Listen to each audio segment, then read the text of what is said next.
Have you ever found yourself completely stuck on a big decision?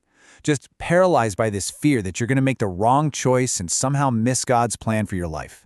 Well, today, we're diving into a framework that pretty much flips that anxiety on its head. It's based on the book Decision Making and the Will of God, and trust me, it offers a whole new way to think about our choices. All right, let's kick things off with this really powerful metaphor from Haddon Robinson. Think about it. A map gives you a super precise turn-by-turn route, but a compass, that gives you a direction, a set of guiding principles you can use to navigate any terrain you find yourself in. And that right there, that single idea is the absolute key to unlocking a less anxious, more responsible way of making decisions. So here's the game plan for this explainer. We're going to start with a problem I think we all know, the agony of finding that one perfect choice. Then we'll challenge the view that causes all that stress, introduce this whole compass idea, and lay out a super practical 4-step framework. And finally, we'll talk about what it really means to live with this kind of freedom and responsibility. Okay, let's dive into our first section, the agony of the dot. And man, this phrase just perfectly captures that stress so many of us feel when we believe there's a single, perfect choice that we absolutely have to find. So the book kicks off with this story about Ted and Annette. They're a young couple, totally in love, but they've actually put their entire relationship on hold. And you might be wondering, why? Well, it's because they are agonizing over whether they are God's one specific will for each other. Is she the one? Is he the one? This fear of missing the right person or the right job or the right move, it can create this state of total paralysis, and it all comes from one particular view of God's will. So what exactly is this view? The book calls it the traditional view. It's this idea that God has a secret, individual blueprint for your life. You know, like for every major decision, there's this tiny little dot on a map that represents His perfect will, and your number one job is to find it. And if you don't, well, you're settling for second best. And that is where all the anxiety comes from. Okay, so how does the book tackle this really common view? Well, it doesn't just offer up an alternative. It starts by taking a hard look at the very pillars that hold this whole traditional view up in the first place. The book really pushes back on this view from 3 different angles. First up, reason. I mean, think about it. Does a wise father micromanage every single choice his kid makes? Or does he teach them principles so they can choose wisely themselves? Second, experience. Just because something worked out well for someone doesn't prove they found their dot. It could just mean God blessed their obedience to His clear moral will. And finally, you have the biblical examples.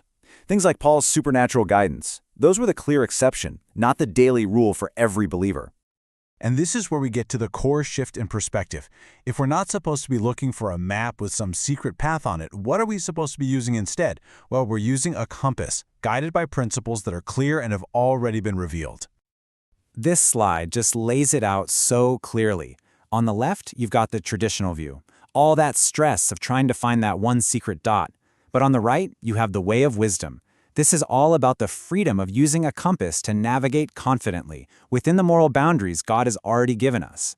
It's a huge shift from hunting for a secret to simply applying what's already been revealed.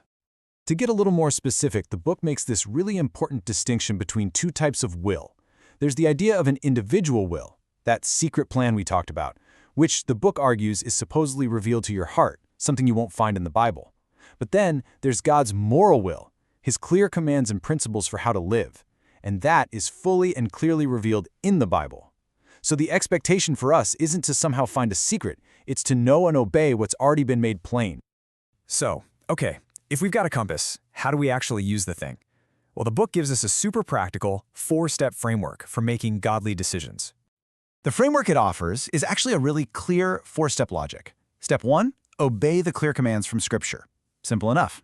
If there's no command, then you move to step 2, embrace the freedom that God gives you to choose.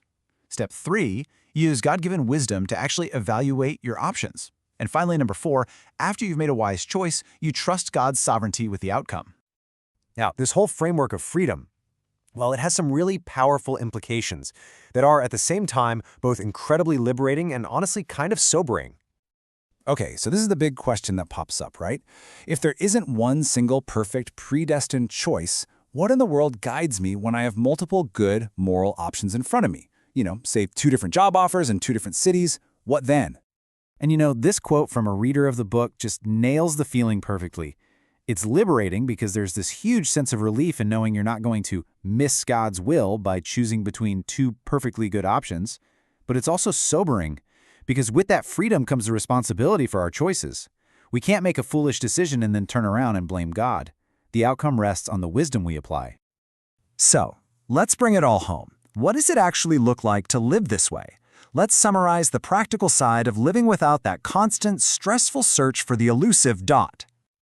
So, what does applying the way of wisdom look like in your actual day-to-day life? Well, it means your primary focus shifts to knowing Scripture. That's God's moral will. It means you can confidently embrace your freedom to choose between multiple good options without all the fear. It means you actively seek wisdom by getting counsel from others and gathering the facts. And after you've made the wisest choice you possibly can, you confidently trust God to work through it no matter what the outcome is.